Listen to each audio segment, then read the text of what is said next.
going to share with you a design that I will be tattooing tomorrow. As you can see here, we have a clock, a rose, a stairway to heaven. This is a map of where it's going. It's going on an inner bicep. Yep.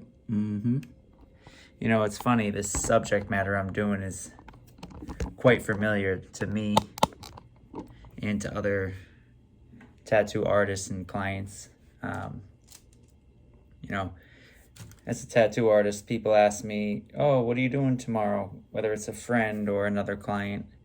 And sometimes it feels repetitive saying a rose or a skull without showing the design, because to me, I could tattoo a rose every day. They're all completely different. And I feel like every rose that I've done, I've gotten better with each one.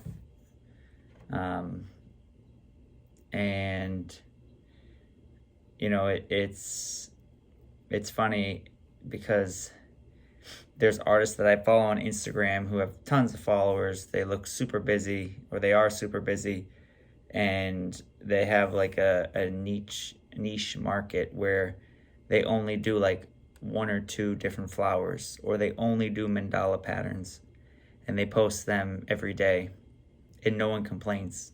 At least I haven't read deep enough into the comments, but it seems like nobody's complaining, and they're busy, and they're, you know, have an online presence that looks positive. And I live in Nashua, New Hampshire, 100,000 people, or 130 or 50, I don't even know, probably somewhere in that range. And, you know, at one point, like going to a local gym and seeing a lot of my clients and, you know, the same people, I think like if I did such similar imagery as some of these people that I follow online, how awkward would that be at the gym? But, you know, to be totally transparent, I do think that I need to bring something new into my life, whether it's an art class or an online course, to mix it up. Because in the past, you know, being in one spot and then taking a drawing class or working with other artists, I've definitely seen a big change in, you know, the subject matter and all different images and different views of skulls that have really changed things.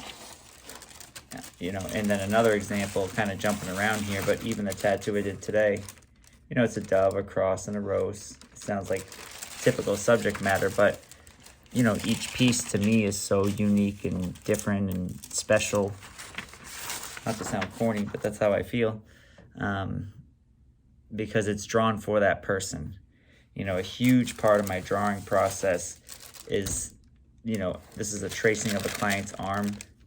I use 2 different colored Sharpies. One is to trace the existing artwork, and then the yellow or the lighter color is to kind of shape the body, or shape the body part, or chop it up. And, you know, without having that, I sometimes feel lost, but I'm usually pretty lucky to meet with a client ahead of time, even if it's the day before or the night before. I'd rather stay up all night and draw and prepare and have something before a client comes in, just to not feel like unprepared. You know, everything for me is preparation. Even having meals prepped for the day, having my desk set up the night before, having my bed wrapped. Like, it might only take 30 minutes or less, but if I don't get all those things in order, and I'm doing it while the client is sitting here looking at me, or if they come in my studio and like my fan's not on, my scents aren't in the air from my diffuser, or the music's not on, all that stuff starts to like set me back. Or in my head, it makes me feel that way. So preparation is huge. But the point of this video isn't necessarily that. The point of this video is just to talk about subject matter, and how I feel like it's interesting and there's nobody out there that can set the rule of what is over tattooed or what's, you know, what the standard is for how often you can do a certain image. I think it's up to the client and up to yourself. Another thing that's really funny is I've had clients bring in a picture printed offline, like of someone else's tattoo. You can tell I'm getting excited to tell this. And they'll be like, hey, I want this. And they give me an image or they send it to me. And I'm like, yeah, cool. We'll give you a different version, to kind of vary it up. And at the end, they'll like take a printed picture and like throw it in the trash as if it's not already in this, cyberspace. And they're like, don't ever tattoo this on somebody again. And I'm like, you just stole it from somebody. Why did the door close behind you? Why can you steal this tattoo off Pinterest or Google and put it on your body forever? But now that you stole it, you don't want anyone else to ever get anything similar. And I always thought that was funny. So yeah, that's a short little rant. Just kind of talking out loud about tattoo images. I guess one more story I can wrap this up with. I had a new client reach out to me within the past few months, and she sent me a tattoo image of a dandelion breaking off into birds. 10, 15 years ago, it was super popular. Every girl got it on their ribs or their foot. And I remember back then, it felt like it was tattooed to death. And then I started seeing 10-year-old kids with iPhones with that on their phone case. And I'm like, wow, this image is really like overkill. It's such a trend because it was cool looking. It's not popular for no reason. It's like a popular song. Everybody knows the words to a popular song and they like it, but it becomes so popular that it's no longer cool to listen to it. But anyhow, I had a girl reach out to me and want that image that had been tattooed to death 15 years ago. And it was her first tattoo, and I explained to her, I said, listen, this tattoo can be done, but just be aware, like, you're showing up a little late to the party, and it doesn't matter. If you love it, get it, which she did. And even explaining to her that it was a trendy tattoo, she was okay with it.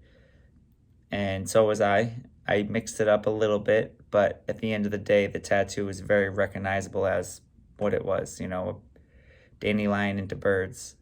The other popular one that was similar to that was feather into birds, but that's not what she got. So, yeah, tattoo imagery is funny. As an artist, you want to have a signature look, and you want, your portfolio to look like you did each tattoo. It's a compliment for someone to see your work and recognize it. But I guess as an artist, you want to find that balance between copying and doing the same images on people or too similar, and people feeling like they're wearing the same thing, but also have a signature look. So I think that is a little bit of a struggle. And yeah, I guess that's about all I have to say. So if anyone has any questions, you can drop a comment below. Or if you just want to, give a story of your own, feel free. And yeah, thanks for listening. Peace.